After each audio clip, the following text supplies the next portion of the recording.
Hello everyone, I am Dr. Murtaza. I am a pediatric cardiologist come pediatrician. आज हम लोग discuss करेंगे कुछ इम्पॉर्टेंट मेडिसिन जो हमारे बच्चों के लिए हमें घर में हमेशा रखना चाहिए और इनकी ज़रूरत कभी भी पड़ सकती है. This I am telling because of my experience and what I see in my patients which they usually need. So every person who has a baby in his house and he is less than 1 year, 1 साल से छोटा बच्चा है, तो उनके पास ये कुछ important दवाइयाँ हैं या इंस्ट्रूमेंट्स हैं, हमेशा घर में होनी चाहिए. एक इम्पॉर्टेंट बात जो मैं बताना चाहता हूँ, आजकल मार्केट में इवन यूट्यूब वीडियोस काफ़ी अवेलेबल हैं जिनमें काफ़ी लोग अपने एक्सपीरियंसेस शेयर कर रहे हैं with what medicines they should keep at home. Please beware of those things. उन चीज़ों से हमें बच के रहना है क्योंकि उनमें वो लोग डोज भी बताते हैं, कंपोजिशन नहीं बताते हैं. जो इम्पोर्टेंट चीज़ हमें समझना है, बच्चों में दवाइयाँ बस देने से नहीं होता है. हर बच्चा अलग अलग वजन का होता है. जो बच्चा पैदा होता है वो 3 किलो का होता है. 3 महीने बाद उसकी वजन 6 किलो हो जाएगी. 1 साल में उसकी वजन 10 से 11 किलो हो जाएगी. तो उसका डोज सेम हम स्पेसिफाई नहीं कर सकते हैं. उसके लिए आपको अपने पीडियाट्रिशियन से कंफर्म करना होगा और जो भी दवाइयाँ लेनी है उससे पहले अपने डॉक्टर से कंसल्ट करना है. कोई भी दवाइयाँ वीडियोस देख के नहीं लेनी है. So the first important thing which I want to specify here is the important instrument which we should have, everyone we should have at home, is a digital thermometer. Digital thermometer, it can be of any brand. ठीक है, ये digital thermometer है जो हम सभी के पास होना चाहिए क्योंकि बच्चों का टेम्परेचर कभी हमें लगता है वो गर्म है, उसका सर गर्म है, उसकी बॉडी गर्म लग रही है, उसको हम थर्मोमीटर से ही डिजिटलाइज करके देखें और इसको क्वांटिफाई करें, तब हम बता सकते हैं इसको बुखार है या नहीं. किसी भी बच्चे का टेम्परेचर अगर 37 डिग्री सेंटीग्रेड या 98.6 फ़ारेनहाइट से अगर ज़्यादा है, इसका मतलब उसको बुखार है. कोई भी बुखार आता है तो इसके लिए आपको अपने डॉक्टर से संपर्क करना है. सो थर्मोमीटर हम सभी के पास घर में होना चाहिए ताकि हम बच्चों को टेम्परेचर देख सकें. दूसरी इंपॉर्टेंट मेडिसिन जो हमारे घर में होनी चाहिए वो है पैरासीटामोल. ये किसी भी ब्रांड का हो सकता है. पैरासीटामोल जो होता है ये अलग अलग कंपनीज की आती हैं. ये ड्रॉप्स के फॉर्म में है, ये सिरप के फॉर्म में है, ये भी सिरप के फॉर्म में है.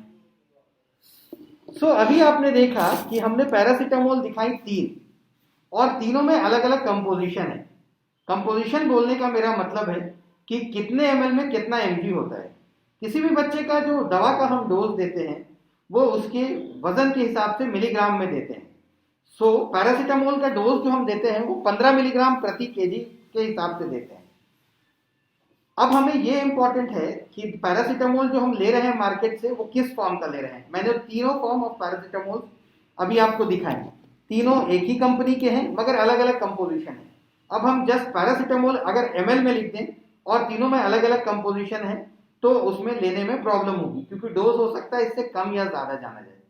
क्योंकि पैरासीटामोल जो डोज ड्रॉप्स में आता है उसमें 1 ml में 100 mg होता है.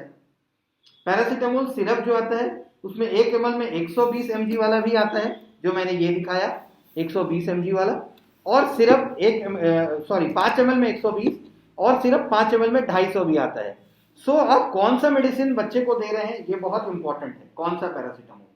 सो हमेशा अपने पीडियाट्रिशियन से पूछें अगर पैरासीटामोल वो दे रहे हैं तो कौन से mg वाला देते हैं. नॉर्मली जो भी पीडियाट्रिशियन प्रिस्क्रिप्शंस लिखते हैं उसमें ये स्पेसिफाई करते हैं कि कितने ml में कितना mg है. सो सेल्फ मेडिकेट नहीं करना है. जो भी दवा आप ले रहे हैं इवन फार्मेसी से भी, तो ये नहीं देखना है बस कि पैरासीटामोल लिखा है हम पैरासीटामोल ले रहे हैं, मगर जो आपके पीडियाट्रिशियन ने बताया है 5 ml में 120 वाला, 5 ml में 250 वाला या 1 ml में 100 वाला, ये हमें देख के स्पेसिफाई वही लेना है क्योंकि डोजेस वेरी करेंगे. सो ये एक इंपॉर्टेंट चीज है जो हम सभी को समझना है और सेल्फ मेडिकेट नहीं करना है. तीसरी इंपॉर्टेंट मेडिसिन जो सबके लिए इंपॉर्टेंट है वो है सलाइन नेजल ड्रॉप्स। मार्केट में ये सलाइन नेजल ड्रॉप अलग अलग नाम से अवेलेबल है। ये सॉल्विन के नाम से अवेलेबल में आपको मिल जाएगा, नेजो क्लियर ड्रॉप्स के नाम से अवेलेबल मिल जाएगा, नेजोवियन एस के नाम से अवेलेबल मिल जाएगा। ये सलाइन नेजल ड्रॉप्स बेसिकली जो है बच्चे के नाक बंद होता है, उनका एयरवे पैसेजेस काफी नैरो होते हैं और कोल्ड सीजन में उनका नाक बंद हो सकता है। इसके लिए हम इसे दोनों नाक में 2-2 बूंद डालना है और उसके बाद नाक को साफ करना है। साफ आप किसी भी साफ कपड़े से 2 मिनट रुक के कर सकते हैं। इससे बच्चे का एयरवे क्लियर रहेगा और उसको सांस लेने में दिक्कत नहीं होगी। एक और इंपॉर्टेंट चीज है कि इसको आप हर फीड से पहले भी डाल सकते हैं।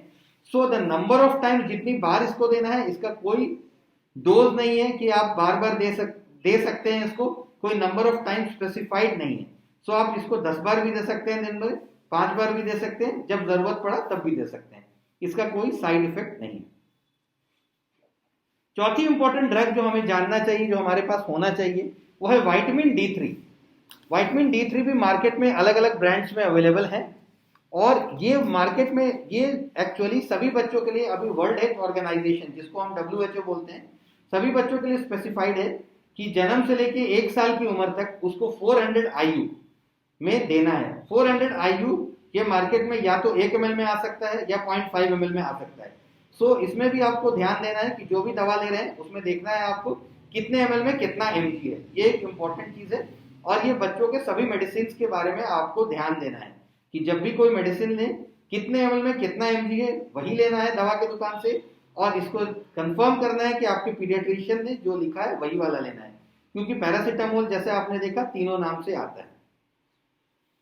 पांचवी इंपॉर्टेंट ड्रग जो बहुत यूजफुल है बच्चों में वो है कॉलिकेट। कॉलिकेट जो दवा है इसमें साइमेथिकॉन फेनल ऑयल होता है। ये भी सिरप एंड ड्रॉप्स के फॉर्म में अवेलेबल है, अलग अलग ब्रांड्स के अवेलेबल है।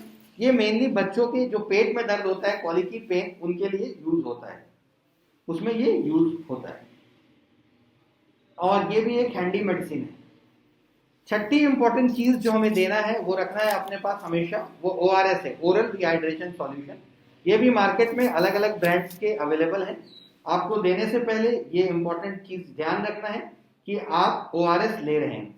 ORS में ये इंपॉर्टेंट चीज है कि ORS 2 तरह के आते हैं।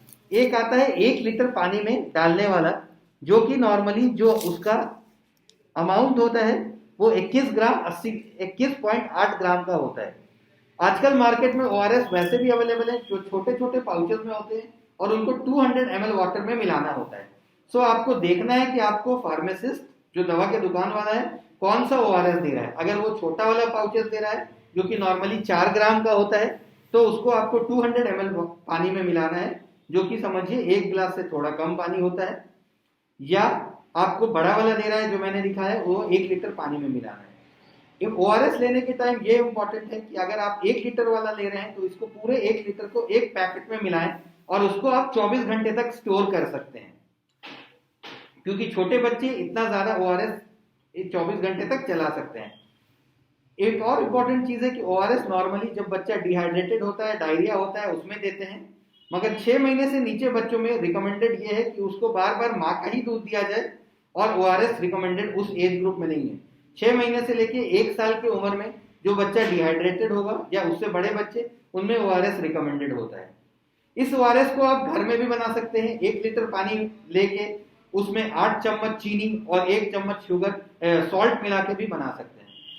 सो ये कुछ इंपॉर्टेंट मेडिसिन हैं जो आपके पास हमेशा घर में होनी चाहिए, मगर लेने से पहले आप अपने पीडियाट्रिशियन से कंफर्म करेंगे पहली चीज कि आपको ये मेडिसिन लेनी है, आपके पास जो मेडिसिन अवेलेबल है किस कंपोजिशन में है, मतलब कितने ml में कितने mg वाली है सॉरी।